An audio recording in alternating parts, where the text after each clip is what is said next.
What's going on today, Internet? Selfish here with Retrospect. Today we're going to take a look at the Miyoo Flip version 2. Now this is going to be a little different video than normal because what we're really going to focus on is the top 5 things that Miyoo changed or updated for the version 2 of the Miyoo Flip, seeing as that after a month of being out, the update was already implemented. Maybe this will help answer some questions for people that got the original Flip when it first launched, or people looking to get it here in the future. Let's take a look.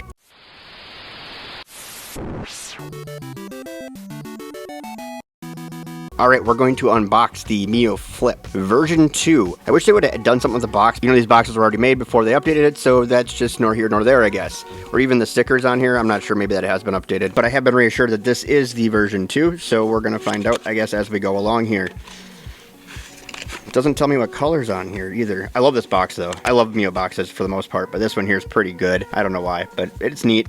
Alright, we'll put it over, I don't know, there. Perfect. So it does come in this cool little case that we have right here. That's nice. Miyoos typically do come in these, which is interesting because they do make some of the most pocketable devices on the market. The fact that they always come in a case, or typically come in a case, is kind of crazy to me because it doesn't really fit in your pocket in the case. In here we do have a USB-A to USB-C cable right there. Alright, what else do we have in here? We do have a very flimsy screen cover. My guess is you probably don't need one on here. I'll probably still put it on just for kicks and giggles, but you probably don't need it. I love that Miyoo does still include the card reader. This is for your memory card. You plug that into the computer so you can do all your read-write stuff there. And then I do have a memory card that I got from Mech DIY. We do have also the origami accordion, which is a vertical accordion, which has some good information on it. If you're not familiar with Miyoos, this would be a good thing to look at. It just kind of tells you how to do the basics of the device. Nothing super crazy, nothing that you probably won't learn in one of my videos or somebody else's, but you know, it is available there for you if you want it and need it. And then we do have the device itself. We're gonna pull this card out just to kind of get everything out of the way here. And here we go. Here we have the Miyoo Flip V2. I'll tell you what, this color's growing on me, but it's still not yellow. We made fun of the Miyoo Mini when they came out with yellow because a lot of people thought it looked like something that used to be white that turned yellow from being in a smoker's house, and I think that that seemed pretty accurate at the time until you get this new yellow, and this looks like something that was in a smoker's house. This is actually the color. This is a cream. There's no yellow in this. I don't know how they call this a yellow, but there is no yellow in it. But anyways, that doesn't matter. We do have the device right here, and oh yeah, the hinge is fixed. I'll pull out the V90 here pretty quick and we'll take a look, but I'm pretty sure this is very close to the V90 hinge. It does lock all the way up as well. Actually, almost a little bit backward, which is actually what the SP and V90 do, because it has a little bit of backwards to it when it locks up, but actually does lock out there, so that's really nice. We'll get into the I/O real quick. We're mostly just gonna kind of go over some of the new features of the Flip 2 versus the Flip, maybe dig a little bit deeper into the Miyoo Flip V2 or the Miyoo Flip in general, after we get a chance to take a look at some of these new upgrades. Boy, not having fingernails is killing me today. Alright, so when it comes to I/O here on the Flip 2, we do have our shoulder buttons up here and triggers. They're in line. They feel pretty good. Just a slight click to them. Don't really make any noise at all. They seem like they're fitting there pretty well too. Passes the shake test, which is good. Now up on top here, we also do have our HDMI out and our OTG port for hooking up peripherals like a controller. One thing that was missing on the original Flip that's on the Flip 2, however, is Bluetooth. So you can use Bluetooth for controllers on here. On the back here, we do have a couple of vents down here. I do not believe that those are speaker holes. I believe those are actually just vents for it. And on the bottom here, we do have a 3.5mm hole for headphone jack, and we do have another Type-C hole here, and that one is going to be for your power. I got that backward the first time I tried to charge one of these. On the left-hand side over here, we do have our volume up and down and a micro SD card slot. This would be your game card slot. Interestingly enough, Miyoo did not label them on here. I thought that this was going to be the OS slot. Definitely not the case on this particular device. On the right hand side over here, we do have a power button. There actually is a reset switch, but you do need a pin or a SIM card tool, something like that, to do a reset. And then you do have the OS micro SD card slot right there. It's kind of weird that we have a top, but here's the top. Nothing's on there now, but eventually there'll probably be a sticker, I would guess, on here. Maybe. We'll see if I can find one that matches just a straight up cream color. Alright, inside of here we do have our screens, 3.5-inch IPS display. Then we'll go on to, we do have a menu button right here on the top, and on the bottom we do have start and select. All these are really quiet micro switches. It's kind of nice. They're almost membrane feels. They're not making a whole lot of noise. We do have our joysticks. These are going to be some new joysticks. We'll talk about this in a minute, but these were updated. We do have our ABXY buttons here. They're nice and flat. They're on micro switches, I believe, but they do not move hardly at all. So if you look at them, they're not really going anywhere. They have very, very little travel, but their rebound is really good. So they work really well with the device because they do have that good rebound on there. And then we do have our D-pad right here. And this is a good Miyoo D-pad. It's just like any other Miyoo D-pad essentially. They all look different, but they all have good performance. This one here is really short as well. Let's see if we can get that on here for you. Not a lot of movement, but you don't have to worry about it going underneath the case or anything like that. You know, everything in here is made to sit pretty flat because of the design of the clamshell. And last but not least, we do have our speaker right here, blaring right in your face. It's not super loud, to be honest with you, but it is right there, so it does make it in a better position for having a quieter speaker. Miyoo is definitely not known for their speakers on their handhelds.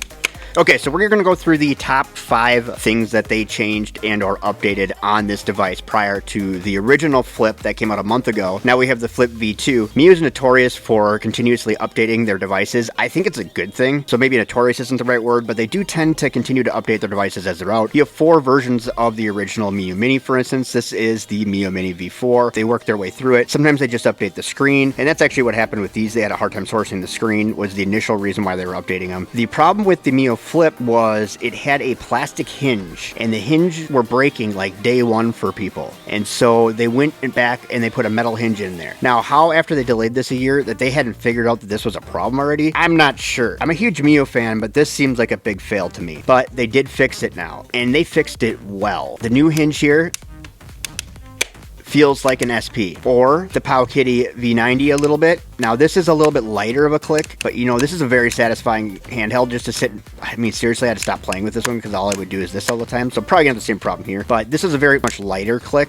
This here feels very sturdy. It's a very heavy click. It's definitely locking into different positions. It's not going to flop around. You can even lock it upright for the most part, unlike some of these other handhelds that we have out here. Like the SP does not lock in an upright position. Once you get it up here, it just bounces back down. This one I've played laying this way in bed and no problems. So I think that this is going to be a big win here for it. I will eventually probably pull one of these apart to take a look at this hinge. I'm actually in the process of getting a hold of original Flip from Miyoo so that I can compare the two hinges, but I don't know a whole lot of comparison needs to be done. This is more like the SP hinge that came on the original GBA. So this is going to be, I think, a good long-lasting hinge. Again, don't know why they didn't do this to begin with, but you know what? They made it there. It took them a minute, but they got there. Next, we'll go through the shell material here. They actually changed the shell on the outside of this, and the reason being is they went with a more durable plastic that also is fingerprint resistant. So part of just going to a fingerprint resistant plastic apparently was they gained durability. It's good for marketing to say that that's what they were trying to do, but what they really did is they went for a fingerprintless plastic because these were just leaving a ton of prints all over them. Once they did that, the plastic actually just ended up being a stronger plastic, which will also help with the hinge situation as well, because you're not going to have to worry as much about that hinge pushing through the plastic, which was a problem on the original SP. Not a lot of SPs had that problem, but enough that it's a known problem with it. I feel like that's why they might have shied away from that hinge, but now that we have this new plastic, I think that that's going to help out with that tremendously. And then the next thing they did was they actually replaced the joysticks in here with a softer joystick to make it more comfortable. And I'm not sure that the stick itself is softer, or if it's just the toppers that are on here, which are actually built into the stick here, it looks like. So maybe it is the whole stick, but the rubber on here is supposed to be softer. The other ones were pretty much based off the TrimUI Smart Pro, where it's a hard plastic up here. These here now have a rubber finish to them, and they actually feel really good when you're playing it. You kind of forget that they're crappy little sticks even. They do have enough range of motion and everything to work, and because it does have a rubbery finish to it too, they kind of stick to your fingers, so now you don't feel like you're sliding off of them. So you feel like you actually have a stick that's going to do what a stick is supposed to do. Yeah, sure, it's still a small stick. Get it. Cool. You're not going to put full-size sticks in something like this, and I find myself using these sticks in here. I actually didn't know if I was going to when this was launched. The fact that they are how they're set up on here is weird, but it's actually really easy to use because I just hold it like this, and then I still have that full motion to anything else that I might need. And everybody might hold this different. I'm sure they will, but for the way that I hold it, it works out really well. So new sticks, and they're much softer. Now the next thing is a little bit hard to demonstrate here in a video, but they added Bluetooth and updated the charging capabilities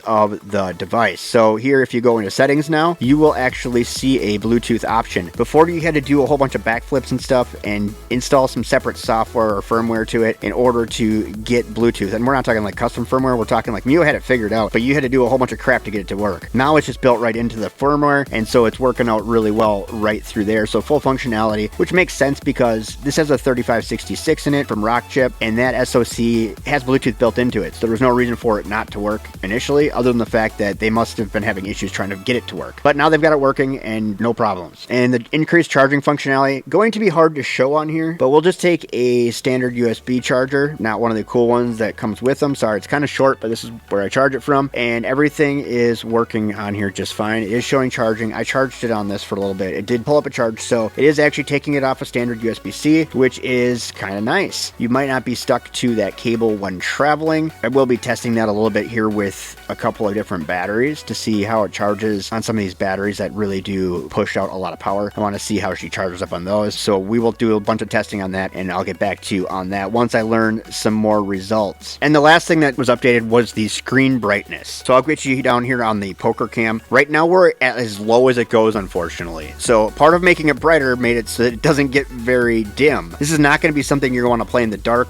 This is as dim as it gets, and it doesn't get super bright still, but it definitely gets brighter than what it was getting. And this is actually allowing for more vibrant images as well. So just cleaner images, brighter images. It's a lot easier to see this things on the screen. So it is pretty impressive how much of a difference that it makes as far as how your images look. But at the same time, they sacrificed the lower end of brightness. So they really were kind of stuck there, whether they're going to make it brighter or less bright. Now, I don't know that I would play this outside with the brightness the way it is, but it is sitting underneath a bunch of studio lights right now, and it seems to be doing just fine. I can't play it outside with my sunglasses on, but I do have that problem because I have polarized lenses that kind of run into with all the handhelds, so not really any different than most of the handhelds. I would still recommend going into the shade, even though you do have a brighter screen than you did before. As far as at night when you want to play it, if you want to play it in bed, you're going to have to put the covers over your head so that you're not bothering your significant other with the bright lights. That gives you an idea of the top 5 new updates here to the version 2 of the Miyoo Flip. Great little handheld. I love it. It is everything that I really wanted it to be, and now it really is everything I wanted it to be. It is a great handheld. Now, if you're looking to pick one of these up and you want to save yourself some money, hit up the link in my thingamabob, go over to Mech DIY with that link, and then use code RETROSPEC16. You're going to save yourself 16% on the Miyoo Flip version 2, which is pretty awesome, to be honest with you. It's a great discount. Most of the time, it's actually cheaper than buying it directly from Miyoo or any other third-party retailer, so you are going to be hooked up. And thank you, Mech DIY, for sending me this device for the purpose of review. They obviously didn't get any say in it. No money exchanged hands, and all the opinions on this were and are always my own. But again, thank you, Mech DIY, for being a big supporter of the channel. If you do have any other questions about this that I did not hit here, again, I just went through the top 5 differences. I think these are the ones that are going to be the game makers or game changers, the things that really people were complaining about. In fact, I've only ever really seen complaints about 3 of the 5 of these, so I think we probably hit her right on the head. But if you have any questions, definitely leave them down in my comment section. I'll try to get answers for you if I don't already have them. Likely I probably do, but if I don't, I will definitely try to answer those questions for you. I will have a couple of different videos coming out for the Miyoo Flip 2, so stay tuned. We're going to test some things and do some other things with the device, so stick around and we will get to those here shortly. But that's all I got for you today. Don't forget to comment, rate, subscribe, share this video with your friends, because sharing is caring. It also helps grow the channel. There's also going to be a video up here on the top of the screen that Google picked for you. I don't argue with Google. I just watch what it tells me to most of the time. They say you're going to like it, and who am I to disagree with Google? That's all I'm saying. I don't have any disagreements with Google, but that's all I got for you today. Thanks for watching. Bye-bye.